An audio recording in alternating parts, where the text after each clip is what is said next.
Sumainyo ang Panginoon. At sumainyo rin. Ang mabuting balita ng Panginoon ayon kay San Lucas. Papuri sa iyo, Panginoon. Noong panahong iyon, samantalang nagsasalita si Jesus sa mga tao, may isang babaeng sumigaw mula sa karamihan at nagsabi sa kanya, "Mapalad ang babaeng nagdala sa inyo sa kanyang sinapupunan at nagpasuso sa inyo." Ngunit sumagot siya, "Higit na mapalad ang mga nakikinig sa salita ng Diyos at tumutupad nito." Ang mabuting balita ng Panginoon. Pinupuri ka namin, Panginoong Heso Kristo. Isang magandang umaga po sa inyong lahat. Ngayon po ay Miyerkules, sa ika-6 na linggo ng pagdiriwang ng Pasko ng muling pagkabuhay, at ngayong araw ding ito ay ating ginugunita ang kapistahan ng Mahal na Birhen ng Fatima. Noong taong 1917, nang siya po ay magpakilala, magpakita doon sa 3 bata at ihatid o ibigay ang mensahe ng kahalagahan ng pagdarasal ng Santo Rosario. Dahil yung mga panahong iyon ay talagang matindi ang nangyayaring kaguluhan, yung mga gera, kagutuman, mga pang-aabuso, at ibinibigay sa atin sa tulong ng Mahal na Birhen ng Fatima yung kapangyarihang magagawa ng panalangin. Kaya nawa sa ating pong pagdiriwang, kung saan narinig din natin sa ating ebanghelyo na pinupuri ng mga tao, kung sino man, marahil hindi pa nila lubusang kilala, pero ang sinabi nila ay napakaswerte ng iyong ina. Habang si Kristo ay nagpapahayag ng mabuting balita, nagpapakita ng mga kababalaghan, maraming tao ang umahanga, at isa na rin dyan siyempre, kaakibat na rin dyan yung pagmamalaki na napakaswerte ng babaeng nagdala sa iyo sa sinapupunan. Proud na proud yung mga tao na para bang sinasabing, sana ganyan din ang anak ko. Sana kami na lang o ako na lang yung nanay mo. Pero sa isang banda, bagamat hindi ikinakahiya ni Jesus ang kanyang mga magulang, si Maria, pero mas binigyan pa ng lalim na hindi lang maswerte si Maria dahil siya ang ina ni Jesus, kundi dahil masigit na mapalad na tinanggap niya at binuhay at isinasabuhay ang salita ng Diyos na nagkatawang tao, walang iba kundi si Kristo. So hindi lang yung basta nanay ka lang, kundi yung kaugnayan na kaya ka nanay ay dahil sa Diyos. Kaya ikaw ang ina dahil tumugon ka sa panawagan ng Diyos. Hindi lahat ay isinasabuhay, hindi lahat ng mga nagsilang, hindi lahat ng mga nanay ay talagang gumaganap sa kanilang pagiging ina.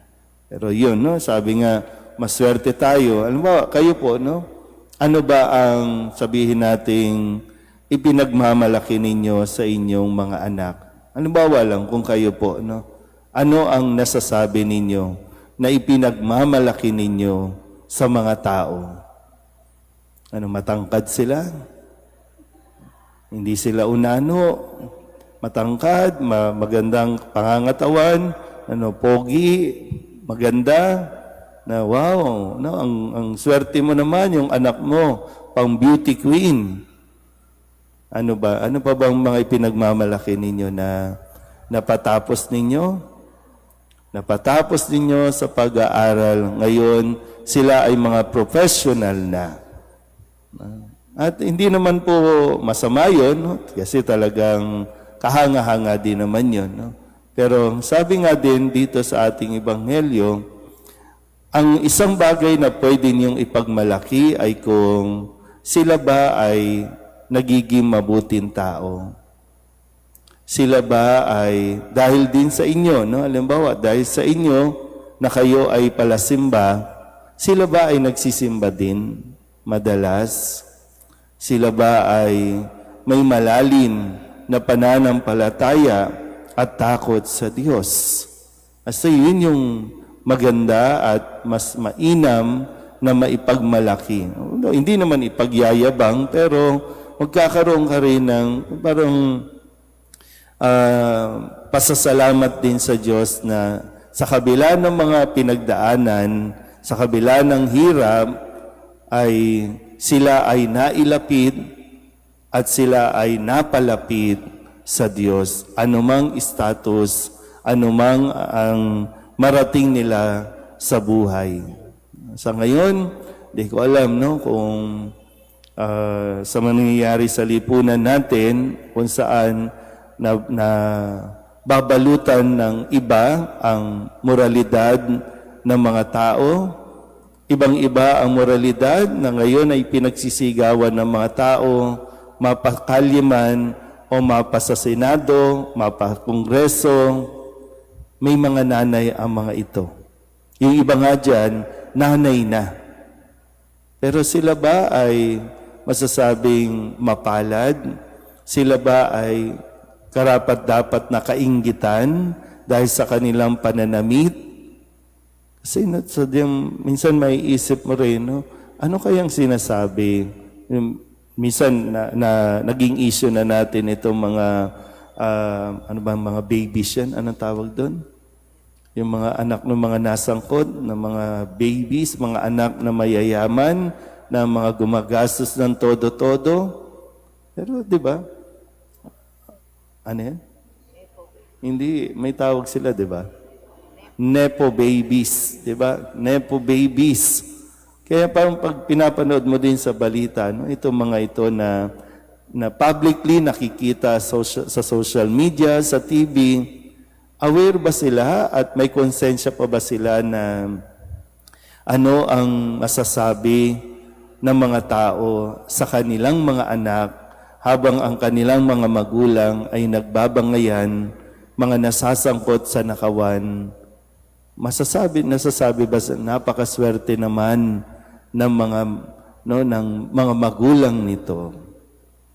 So, sana po, hindi masama na umasenso, hindi masama na mabigyan at magbigay ka ng magandang, hindi lang maganda marangyang pamumuhay sa iyong mga anak. Hindi masama. Pero yun nga po, kailangan natin masuri din yung kanilang ugnayan sa Diyos. Aanin mo yung yaman kung hindi naman sila nagiging mabuting tao. At ang isang hindi mabuting tao, hindi mapupunta sa langit. So, sana po, alam ko matindi ang alok ng mundo na dapat itong maibigay, na dapat ganito ang nanay, ganito ang magulang. Pero mas pakinggan natin kung ano ang sinasabi ng ating Ebanghelyo sa kung ano ang dapat na ibinibigay sa mga anak. So, wag nawa tayo ang maging dahilan ng kanilang pagbabago at paglayo sa Diyos. Sikapin natin, lalo na po sa inyo, mga nanay, mga magulang, na sa tulong nawa ng mahal na Birhen, maipakita ninyo kung paano magdasal, maipakita ninyo kung sino ang dapat kapitan sa mga panahon ng kaguluhan. Hindi ang tao, kundi ang rosaryo. Amen.